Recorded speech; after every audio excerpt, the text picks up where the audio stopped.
Hi everyone, it's Eva, and yep, you guessed it, I've got another Sims 4 speed build for you.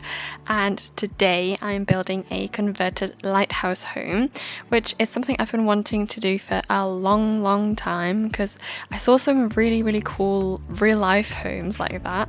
And to be honest, I like building homes in buildings that were originally used for something else. If you've not seen that video, I built a converted train carriage home. I'll link it in the description if you want to go check it out, which you definitely should.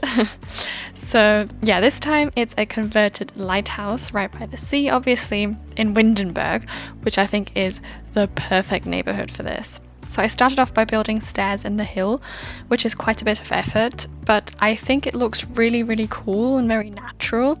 I tried to cover up ugly edges later on with some shrubbery, and if you're wondering, the stairs are fully functioning, but when I play tested it, one of the Sims just literally walked straight through the hill and over the rocks, so I guess, yeah, that's a shortcut that also works. But yeah, the stairs do work and I really like the look of them. And for the actual lighthouse bit, I struggled quite a while to figure out which size to go for, because it's obviously not possible to do round builds in The Sims 4, which is quite unfortunate because it would have been super cool for this. But I ended up using a base that's 2 tiles wide on every side, and then the 3 top floors are 2 tiles for straight walls and then 1 tile for diagonal walls, if that makes any sense.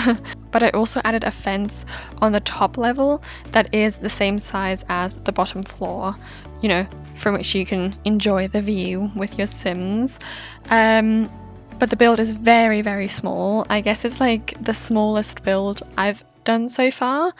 And let me tell you, it was a challenge, but thank God for the last update with the ladders, because they literally saved my life. Stairs would not have been possible in this narrow building. I literally could have placed stairs and then nothing else in it. Plus, the ladders really add to the realistic effect, even though I've seen a lot of converted lighthouses in real life that had spiral staircases, which is a big rip for The Sims 4.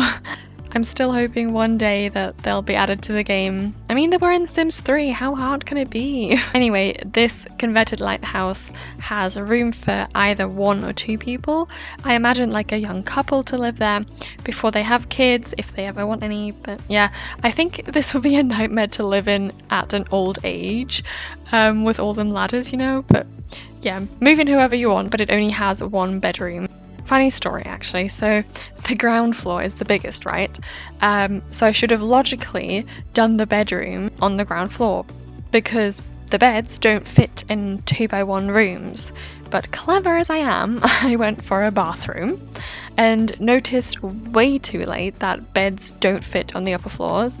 So I had to add this little side bit in the bedroom, which now I've come to like it because it not only makes the bed fit, but it's like a really cute area with a window above where you can look up to the sky, and it's still functional. I actually playtested it and the Sims easily reached the bed, so that's perfect. And also I later added a door next to the bed to reach the balcony because I only realised that there was no access to that area after I'd finished the entire building.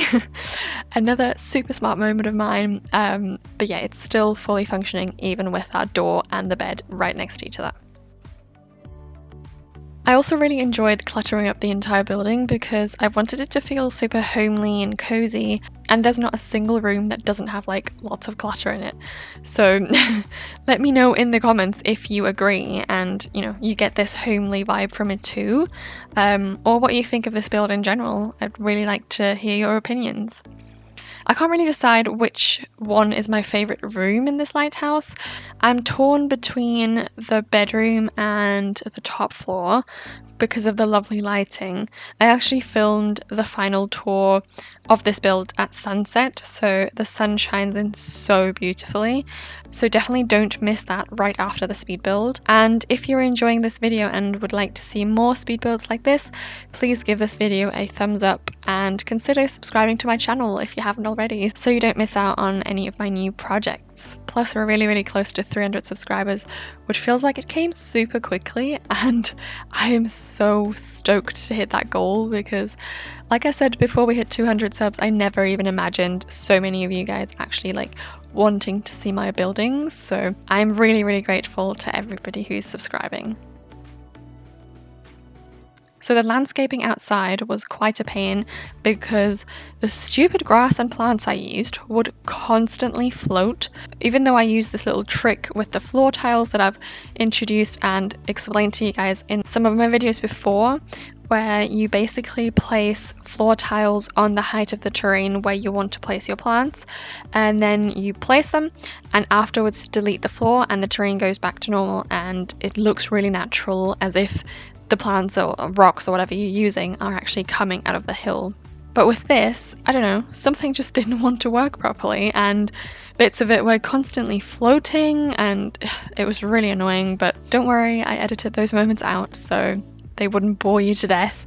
But yeah, it was quite the task, and I also didn't just do this like just around the lighthouse, but like everywhere along that path.